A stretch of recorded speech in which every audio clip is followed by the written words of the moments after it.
അവിശ്വസനീയമായ പ്രഭാവലയത്തിന്റെ മുന്നിൽ നിൽക്കുന്നത് തികച്ചും ആവേശകരമായ കാര്യമാണ്. മോദിയെ കണ്ട സുരേഷ് ഗോപിയുടെ മകൻ മാധവിന്റെ വാക്കുകൾ സോഷ്യൽ മീഡിയയിൽ ഇപ്പോൾ ശ്രദ്ധേയമാകുകയാണ്. ഇക്കഴിഞ്ഞ നാളിൽ തൃശൂരിലെത്തിയ പ്രധാനമന്ത്രിയെ സന്ദർശിച്ച് സുരേഷ് ഗോപിയുടെ മകൻ മാധവ് സുരേഷാണ് ഇപ്പോൾ പ്രധാനമന്ത്രി നരേന്ദ്രമോദിയെ കണ്ട അനുഭവം ഒന്ന് വെളിപ്പെടുത്തിയത്. സഹോദരി ഭവാനിക്കും മോദിക്കുമൊപ്പം നിൽക്കുന്ന ചിത്രം ഇൻസ്റ്റാഗ്രാമിൽ പങ്കുവച്ചുകൊണ്ടാണ് മാധവ് മോദിയെ കണ്ട അനുഭവം വിവരിക്കുന്നത്.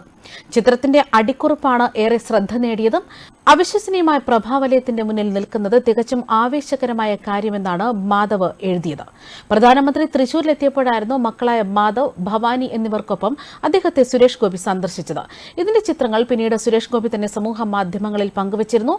നേരത്തെ തന്നെ മകൾ ഭാഗ്യ സുരേഷിന്റെ വിവാഹം ക്ഷണിക്കാൻ സുരേഷ് ഗോപി പ്രധാനമന്ത്രിയെ സന്ദർശിച്ചിരുന്നു. ഭാര്യ രാധികയ്ക്കും മകൾ ഭാഗ്യയ്ക്കുമൊപ്പമായിരുന്നു ഡൽഹിയിൽ എത്തി ക്ഷണക്കത്ത് നൽകിയത്. ജനുവരി 17-നാണ് ഗുരുവായൂരിൽ വെച്ച് ഭാഗ്യയുടെ വിവാഹം നടക്കുക. ശ്രേയസ് മോഹനാണ് വരൻ. വിവാഹ ചടങ്ങിൽ മോദി പങ്കെടുക്കുമെന്ന റിപ്പോർട്ടുകളടക്കം പുറത്തുവരികയാണ്. സുരക്ഷാ ക്രമീകരണങ്ങൾ ഒരുക്കുന്നത് സംബന്ധിച്ച് കേന്ദ്രം കേരള പോലീസിനോടൊക്കെ റിപ്പോർട്ട് തേടിയിട്ടുണ്ട്. അതേസമയം മാധ്യമപ്രവർത്തകരെ പീഡിപ്പിച്ചുവെന്ന കേസിൽ സുരേഷ് ഗോപിക്ക് ഇപ്പോൾ മുൻകൂർ ജാമ്യം ലഭിച്ചിരിക്കുകയാണ്. കേസിൽ കൂടുതൽ വകുപ്പുകൾ ചുമത്തിയതിനാലാണ് സുരേഷ് ഗോപി കോടതിയെ സമീപിച്ചത് മുൻകൂർ ജാമ്യം നേടിയതും. മാധ്യമപ്രവർത്തകയോട് മോശമായി പെരുമാറിയിട്ടില്ല എന്ന ഹർജിയിൽ വ്യക്തമാക്കിയിരുന്നു.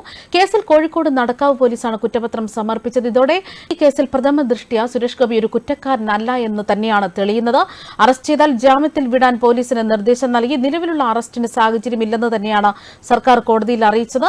ഹർജിയിൽ സർക്കാരിനോട് നിലപാട് അറിയിക്കാൻ കോടതി നിർദ്ദേശിച്ചിരുന്നു. ചോദ്യം ചെയ്യലിന് പിന്നാലെ ഗുരുതരമായ വകുപ്പുകൾ ചേർത്ത് എഫ്ഐആർ പരിഷ്കരിച്ചതോടെയാണ് സുരേഷ് ഗോപി ഹൈക്കോടതിയെ സമീപിച്ചതും.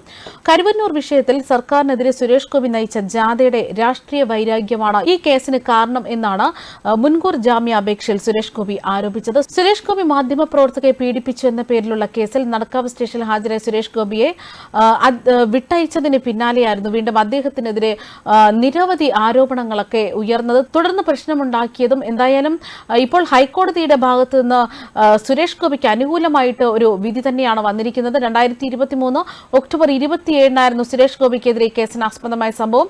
ചോദ്യം ചോദിച്ച മാധ്യമപ്രവർത്തകരുടെ തോളിൽ അദ്ദേഹം കൈവയ്ക്കുകയായിരുന്നു. എന്നാൽ സുരേഷ് ഗോപിയുടെ ഈ പ്രവൃത്തിയിൽ അനിഷ്ടം മാധ്യമപ്രവർത്തകർ പ്രകടിപ്പിച്ചെങ്കിലും സുരേഷ് ഗോപി വീണ്ടും ഇത് ആവർത്തിച്ചു. ഇതോടെ മാധ്യമപ്രവർത്തക കൈയെടുത്ത് മാറ്റുകയായിരുന്നു. വേണമെങ്കിൽ കണ്ണൂരിലും മത്സരിക്കാമെന്ന തന്റെ പ്രസ്താവന സിപിഎമ്മിന്റെ സ്ഥാപിത രാഷ്ട്രീയ മുതലെടുപ്പിനെ ഉലയ്ക്കാൻ വേണ്ടിയാണെന്ന് പറഞ്ഞ സുരേഷ് ഗോപിയോട് കഴിഞ്ഞ തിരഞ്ഞെടുപ്പിൽ അതിന് ശ്രമിച്ചിട്ട് സാധിച്ചില്ലല്ലോ എന്നായിരുന്നു മാധ്യമപ്രവർത്തക ചോദിച്ചത്.